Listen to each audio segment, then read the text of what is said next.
Okay, Tom Hartman gets into a tirade about all kinds of historical facts, which he has at his disposal, but he called the piece Donald Trump attacks socialism to cut your social safety net. And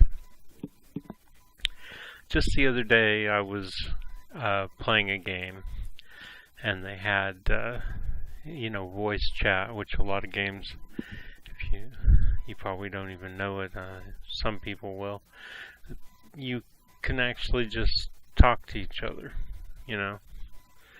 and I have to say that I was really surprised that most of the guys playing the game, and this is like 20 guys, everybody in the game isn't on voice chat. Everybody, I do voice chat with this same microphone I'm doing right now, doing my piece with, and so do they.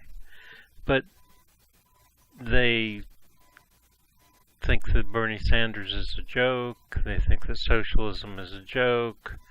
All they want to do is talk about Stalin or this or that. When it comes to socialism, it's just like you're living in the 50s, And even though there's a lot of them, I want to say this.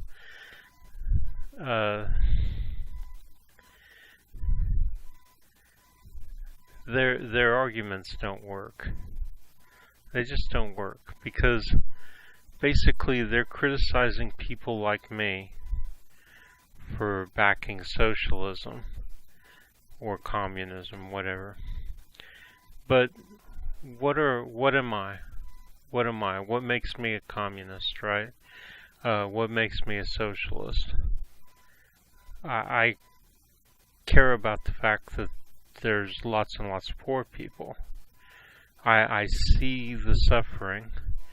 I see the people with signs on the side of the road, begging. I go down to the worst parts of towns and drive around and see the people down there. Go to stores down there just to be around the people without... You can't really walk around the neighborhood because you're liable to get attacked by somebody. I mean, people are really desperate down there. No, you're not likely to, but who wants to take the chance, right? And I have had problems with people down there.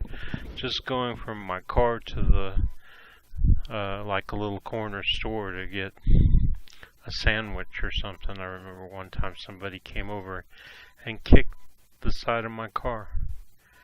Just people are really bitter and bent out of shape. They don't like what's going on. So, people like me, we've been hearing these promises that capitalism is going to take care of all this. For over 50 years now, I've been hearing this. Since I was 8 years old, I remember hearing, whenever I ran across two people arguing about, poverty in my country, in the United States, you'd always hear this thing of, and of course you hear the same bullshit, right? This, people need to pull their boots up, right? And pull themselves up by their bootstraps. I think that's the term, right? Oh, God. And,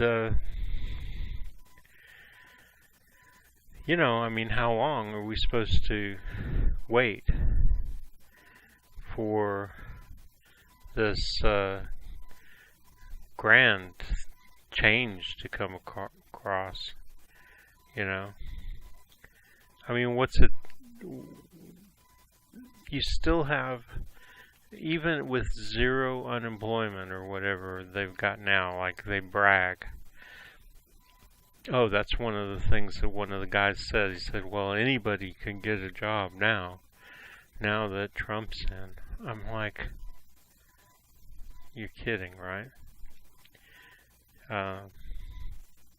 if that's true, then why are the bad parts of town still bad?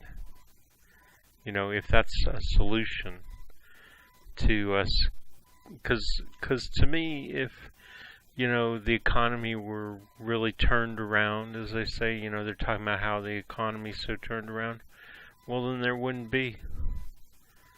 Yeah, I'm in Lexington, Kentucky. There's about 3 areas of town that if the economy were that good, if supposedly having anybody can get a job right now, and that's somehow a solution, then those parts of town would be gone, because everybody would be moving into nicer neighborhoods. They'd be tearing down those neighborhoods and replacing them with nicer houses or something, right? I mean, there's got to be some kind of way to translate supposed success into change, right? I mean, if the change isn't going on, how do you expect anybody to believe that somehow Bush is, or Freudian slip, because they really are the same bullshit, right?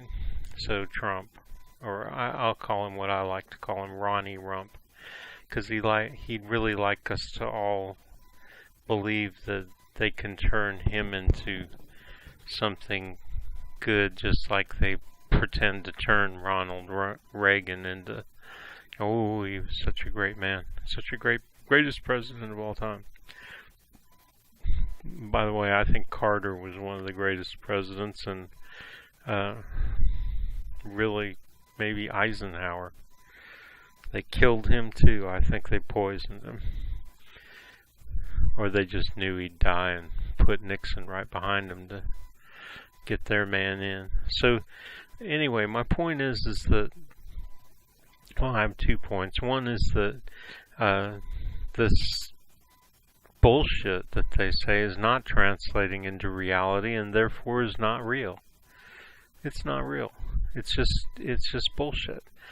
You know, unemployment figures have always been bullshit. I remember when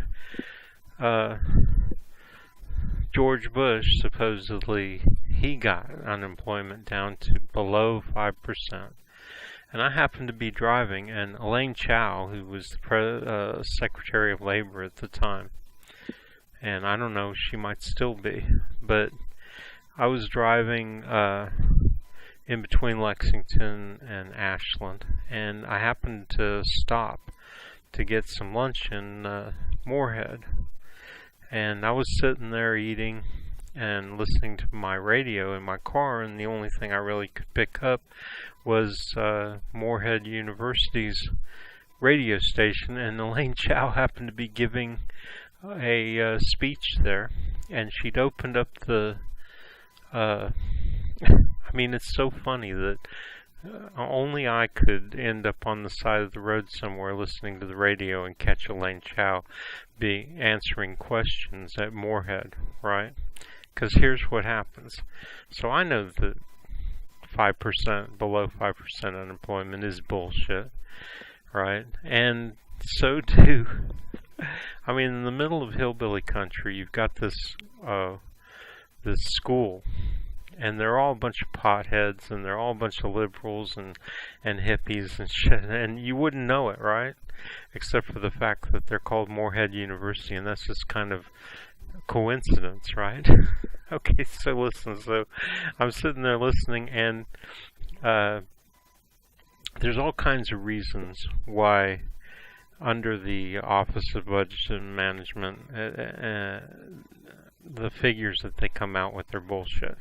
And there's all these economics students in the audience, and they start asking her those questions, and I can't tell you what they are off the top of my head, but I can tell you that unemployment only represents how many people are drawing unemployment at that point, which means there's a lot going on there, right? First of all, who's allowed to draw and for how long? So if they just say they're not going to give out any more unemployment, which they did to me, after 24 weeks they told me, no, sorry buddy, no more unemployment. Whereas under Obama, they let it go till 96 weeks or something, and then they extended it again. And I was like, why didn't they do that for me? Oh, I mean, the guy at the unemployment office actually told me that I couldn't apply for any more unemployment because George Bush said so. I mean, he actually said that to me, and somewhere I've got it on tape, because it's absolutely nuts. Okay, so the unemployment figures, like I say, they can be manipulated so many ways. You kick everybody off of unemployment insurance, and all of a sudden, everybody's employed, right? Because nobody's collecting unemployment insurance. So they're asking her questions like that. And and I thought I had it on tape, but when I went back to listen, I couldn't find it. I found the tape of the recording, but somehow of the radio show, but somehow I couldn't find it, and maybe I didn't look hard enough, because I was pretty sure. Went to a lot of trouble, because when I heard her voice, I knew it was her. They said it was her and everything, and I was like frantic to get it on tape, because I could tell it was going bad for her. And she just, they asked her a couple more times, and it was different questions, but the same vein. They were trying to trip her up, and she finally went off the handle, and she was going, 5%, 5%, it's 5%. How many times do I have to tell you it's 5%? I mean, it was priceless, man, listening to her go off. So, I just don't see it, right? I mean, to me, talking to the person beside me in line at the supermarket is far more informative. One time I'm standing in line, and the guy next to me just came back from Iraq, and he had some choice things to say about what we were doing in Iraq, and some enlightening things, even though I knew, or at least very strongly suspected, how bad what we were doing there was, because I know how we are. So I just have to take that, right? And so that's the main point. And then the other point is just about, why do they hate us? I mean, they really do hate us. They really do hate socialists and communists. What part of communists do you not understand? Communist is an economic theory, and 99.9% of communists believe the communist system would work much better than the capitalist system, and they have, the capitalist system to compare it to. Right? They look at the ineptitude, they look at the lack of competition, they look at all kinds of things I could get into and have gotten into repeatedly in the past. And they just think, well, I just think the command economy would work better, where instead of greedy people deciding how much people get and all that kind of thing, there would be an actual thought process and scientific way of going about, the economy. And like I say, 99.99% of them don't believe in just ending capitalism and just getting rid of all these assholes who are capitalists, run the capitalist system, the rich people, and don't believe in taking everything away from them. Like, they're all so scared we're going to get out the guillotines, 99.999% of, there's a few that are just so angry, but most of us don't believe anything like that, and we don't believe in doing things overnight. We believe in gradual change. We believe in doing a little bit at a time, free university, free healthcare, you know, and then in 10 years this, 20 years that. I mean, certainly if, and it looks like we will get to run things. So if we do, you're not going to see communism for 100, maybe 1,000 years. I mean, we'd be more than happy to gradually fix the capitalist system. You know, the capitalist system, in theory, the outcome is communism. Because if you have a true capitalist system where great ideas are funded, so you go to a bank and you've got a great idea. Well, under the capitalist system, they just steal that idea, they sell it off to somebody else, or they just give it to their friends who pay them in other ways. And so there's no such thing as competition. There's no such thing as price competition. So there's no funding of great ideas, which eliminates competition. There's also no price competition. Everything is, you know. So let's say there was such thing as true competition. Well, Exxon would lower their prices, and then Texaco or whatever, Chevron would lower their prices, and then you know, whatever, all these different companies, they would just lower their prices until they got to that point where they were making so little profit that they couldn't lower their prices anymore. And that's where the price would be.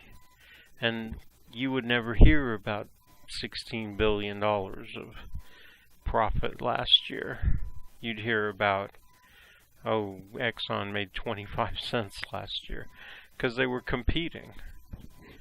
That's not what's going on, right? That's real capitalism. And eventually it would take all the profit out of, you know, they would get to that point where they were like saying to themselves, well, I can't go any lower. And that would be like communism. Because communism is basically where you'd have a non-profit type situation. I mean, basically you'd have zero profit. It wouldn't even be, companies wouldn't be run for profit. They'd be run for pride. And people would work for them for pride. Because they were proud of living in a country where the people who, where all the people, whether you have a job or not, as long as you're more than willing to work, and you do whenever you get the chance, because you're proud. You're proud of living in a country that takes care of its own people, right? I mean, how proud could you be? You could be, I mean, totally proud. I would be totally stoked to go to work every day if I lived in a country where, okay, you get that? So, communists are not Chairman Mao or, and I'm not saying these people are bad people, except for I think Stalin wasn't. He was a fascist. But, you know, we're not them. We're the Americans that in the 1920s and 30s watched the fat cats, the Rockefellers and these Carnegies, and hire policemen on horses to run over poor people who just wanted to strike or something. Run them over on horses, killed them, you know, shot them, murdered people, just like they're murdering people in Colombia, you know.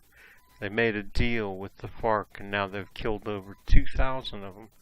They just murder them. They just drive up beside them on a motorcycle and shoot them.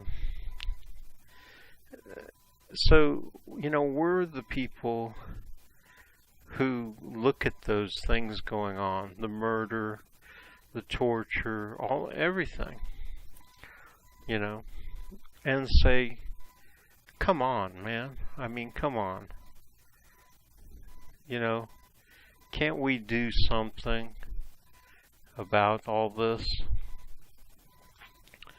So, I mean, the people who are like Trump, who I have to talk to from time to time because they get into arguments with me about socialism and communism and stuff. And they're the same way. They hate us so much.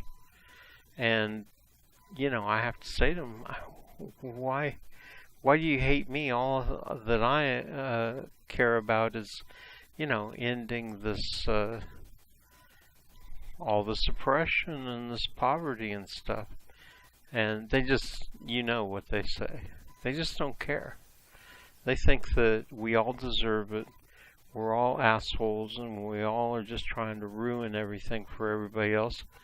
When in reality, it's the other way around, right? I mean, they don't only want to, but the people on top who they're supporting, they're doing that. They're ruining people's lives. And they want to take the successful people in our economy who are, they're propped up by the people they're supporting. They want to take them and say, well, look at all the good we're doing. Well, you can't look at the good things and just put blinders on or rose-colored glasses and ignore all the shit that's going on. It just doesn't work that way. If it did, it would have worked already, right? I mean, from the 50s, 60s, 70s telling us that it's working or that it's gonna work. All you have to do is, all we have to do is we all have to get together and back them. Well, we've done that. We've stood back and said, okay, let's see you do it. And guess what? They never intended to do it. They knew that they weren't going to do it. They just wanted us to get off their backs. Well, we're not getting off your backs. Let's hear what he says at the end of his thing. Because he doesn't ever say anything about Donald Trump attacking socialism. And yet Donald Trump does. And he says he attacks socialism in the same way as these kids that I was talking about the other day when I was playing my game. They just say it like it's just true. They just say, oh, when has communism ever worked? When has socialism ever worked? That argument's bullshit. Because when has communism or socialism ever been given a proper test? It never has. It's always been brought down by the capitalist countries, wherever it's been tried. Now, as far as its success, well, you can listen to these guys. They'll talk about Europe. They'll talk about universal health care in every other industrial country except for ours. So, even though communism or socialism has never been given a proper test, it's only allowed a good try in Cuba. And I would say that for as poor a country as it is, for as little agriculture, for as little resources as it has, and how many people it's got a lot of people in a little island, right? Or a big island, whatever. I'd say it's worked great. I mean, you can't expect it to be gangbusters. But I will say that wherever it's been tried in earnest, like if you take a little commune here, if you take communist China when it was truly communist, and the one city that is still communist in China is doing great. They're doing great. And it's, all the places where socialism, I would say that socialism is just doing communism, but doing it piecemeal. A little bit here, a little bit there. So you get, just like in the United States. we're a little bit communist. We have food stamps. Now we have Obamacare, which they're trying to screw over. We have Social Security. I would say all of those things are communism, but it's not a communist country because everything isn't communist. It's not communist until everything goes communist. In the meantime, they call it socialism, and that's some kind of weird mix, like instead of being hail, it's, sleet or something. So,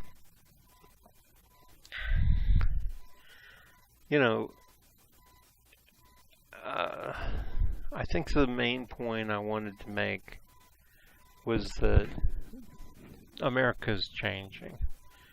And the reason for all this blowback, is mainly because people like me allowed Trump to be president so we could get rid of Hillary Clinton.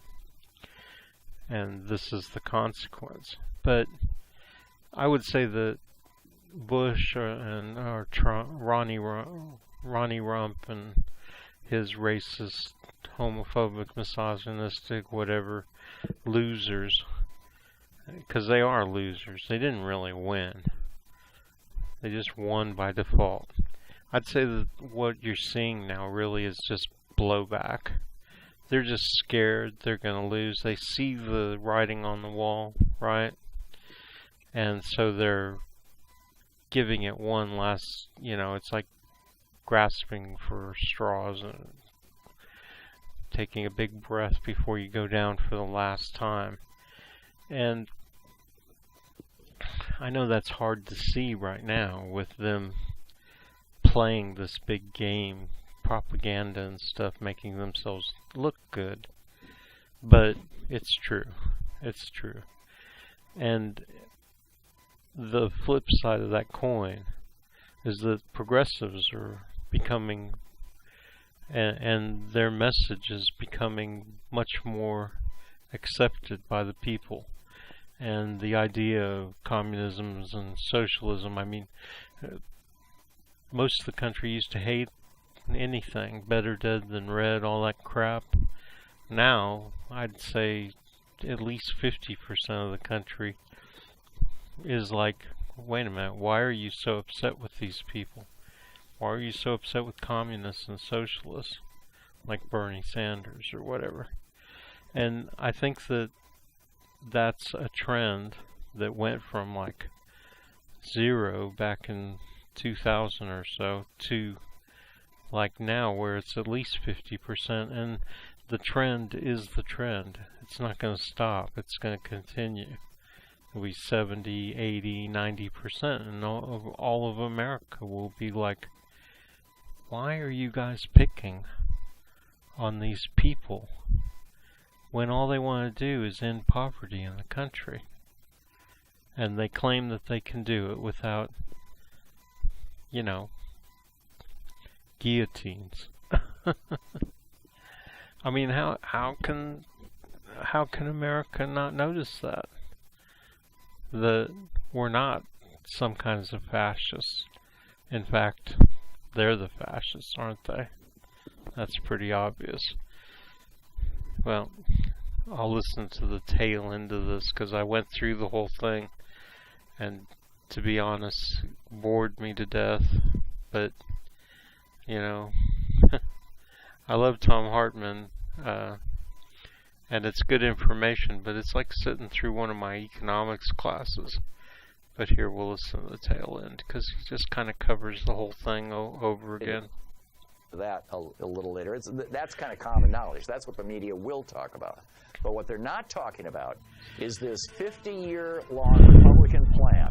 They couldn't take over the country with Congress. They couldn't stamp out socialism with Congress. They couldn't do it in the states. As much as they tried, Scott Walker, Rick Snyder, Rick Scott, all these guys, as much as they tried to stamp out socialism, they couldn't. And so they said, okay, screw it. We're going to take the court. The court controls everything.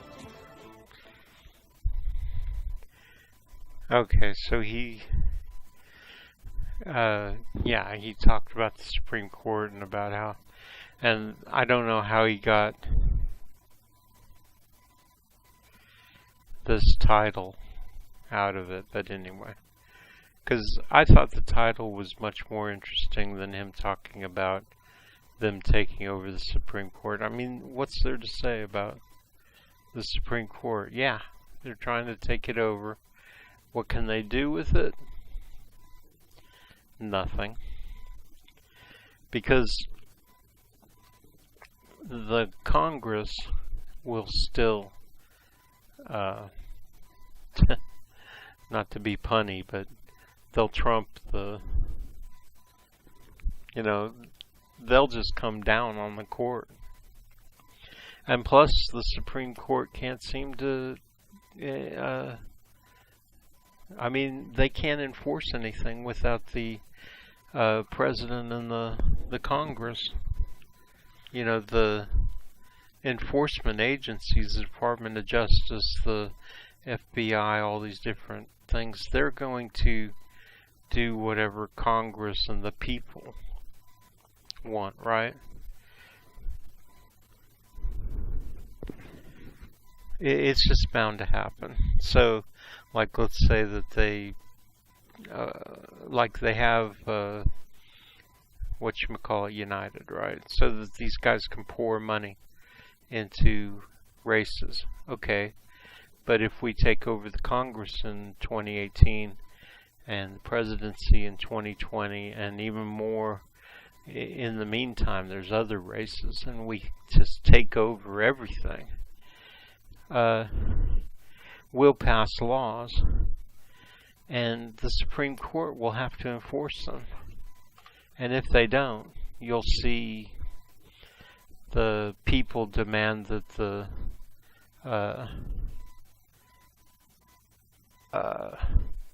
Congress and the President get rid of, because you can say anything you want. You can say they're appointed for life, but what if everybody raises such hell that Congress says, sorry, but we're going to have to do something about this Supreme Court, and so they make an amendment. They say we can fire people on the Supreme Court because they're not even close to being in line with the people.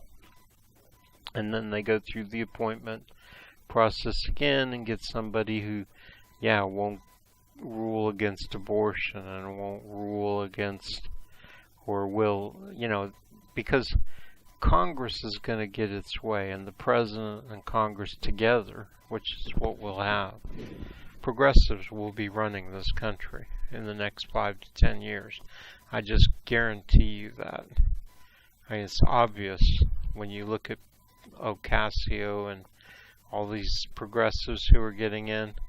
And some of them might end up getting corrupted, and we may have to go around and around and around until we've got a truly progressive Democratic Party, which will run this country. But it's pretty obvious it's going to happen. So, if the Supreme Court doesn't fall in line, they're going to find themselves in some deep shit. Because they can't stand up to a whole country. If the conservatives really think that they can run this country from the Supreme Court, they got something else coming, man. They got something else coming. Because that's bullshit. They'll never do it.